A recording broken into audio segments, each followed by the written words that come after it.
Welcome to my channel. Be Alcantara.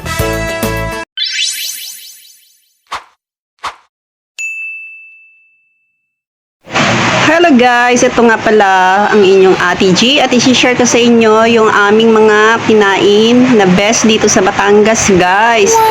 Ito nga yung kinain naming lomi, pansit lomi ng Batangas ay napakasarap guys. Alam nyo ba na ngayon ko lang nalaman na ganito pala pagkakaluto ng lomi dito sa Batangas. Super lapot. Kasi nakatikim din naman ako ng lomi dito sa amin. Bali, hindi naman kasi ganito kalapot. Pero dito guys, ang kanilang lomi ay talagang napakalapot guys. Kahit siya may sabaw, talagang hindi mo na kailangan magmangkok.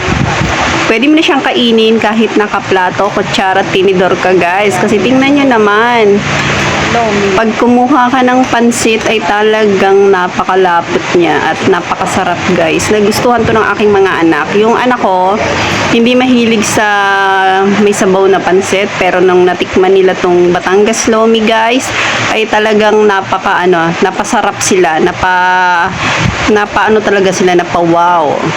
Pati ako guys, at nakikita nyo naman talagang sarap na sarap ang inyong ate sa pagkain. Kaya guys, kung gusto nyo matikman ng ganitong pansit lomi, pag napadaan kayo rito sa Batangas or napabisita, try nyo pong tikman itong Batangas lomi. Maraming nagtitinda rito guys na ng ganitong pagkain. Meron pa nga ditong specialty sila yung Batangas Gotos. Hindi ko nga lang yun natikman guys, pero alam ko na yon kasi nakatikim na rin ako noon doon sa amin sa Rizal na may nagluluto ng ganon. Bali, kung sino nakakaalam ng Batangas Goto, alam nyo na yon, di ba? Magkahiwalay ang kanin, hindi katulad ng goto na kinakain natin na madalas. So yun, alam nyo ba guys, kapag o-order kayo dito, bali itong restaurant or kainan na to na aming pinagkainan dito guys sa Batangas, bali bago to isi-serve sa inyo ay iluluto po muna nila. Bali yung lutuan nila ay makikita nyo nandun na sa may gilid ng parte ng kainan na to. Makikita nyo kung paano nila ginagawa at talagang nakaka-amaze, ang galing nila magluto.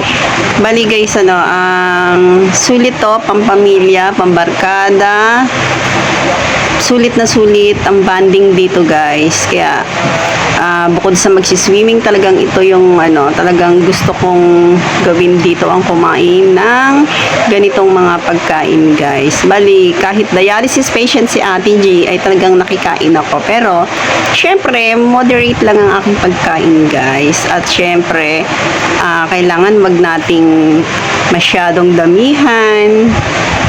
Tama lang yung makakain tayo, wag yung lamon. Di ba guys?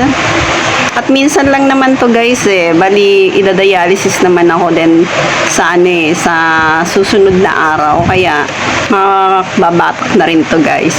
Pero wag nating abusuhin at wag tayong kumain ng lagi-laging may lasa. So yun guys, enjoy ko lang muna ang pagkain ko ng aking lomi. And may papakita pa ako sa inyo guys mamaya yung nakain ko rin dito sa Batangas. Papakita ko sa inyo. Bali, enjoy nyo muna ang aking pagkain at nang matakam kayo. Bali guys, may sahog pala itong lomi. Gusto ko nga palang i-share sa inyo yung sahog nito, bago ang lahat. Bali, may squid ball siya guys. Ito, kinakain ko, may squid ball. Tapos may atay siya na nakasama, atay ng baboy. Tapos may parang laman-laman din, pero parang may kikiam. Bali, hindi ko kinakain yung baboy guys Kinain ko lang yung squid ball. Yan. Bali, yun lang ang aking kinain kasi masarap yung pagkakaluto nila. So, guys, panoodin nyo ang aking pagkain.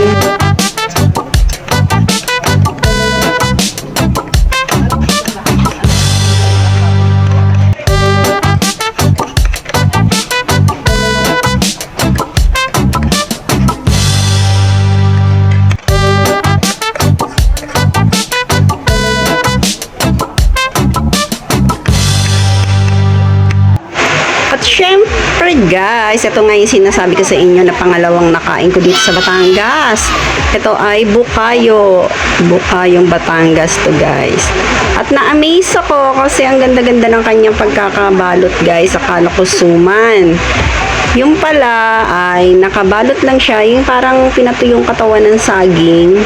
Tapos tiniklop ginawang pa rectangle. Doon pinasok yung bukayo. And masarap yung bukayo. Kaya lang mabibitin ka kasi napakaliit. Oh, ito nga yung aking anak. Talagang nakadalawang ganyan siya guys. Dalawang lagayan siyang ganyan. Dahil sarap na sarap siya. At pinartner niya pa sa kanyang halo-halo na nabili dito sa Batangas habang kami nagsiswimming. Bali, ano guys, yung halo-halo pares lang naman ang halo-halo din natin yan. Hindi, wala pinagkaiba. Ang na-amaze lang ako talaga sa mga, yung bago kong nakain, na tulad niyang bukayo na yan. Nakakain naman ako ng bukayo, syempre, dito sa atin, pero iba yung pagkakagawa ng bukayo nila. Ay talagang napakasarap. Hindi ako natamisan masyado guys. Tama-tama lang, hindi siya puro asukal. So yun guys, sana nag-enjoy kayo sa aking share yung moment dito, and talagang talagang masarap yung mga specialty, mga special pasalubong sa sa Batangas.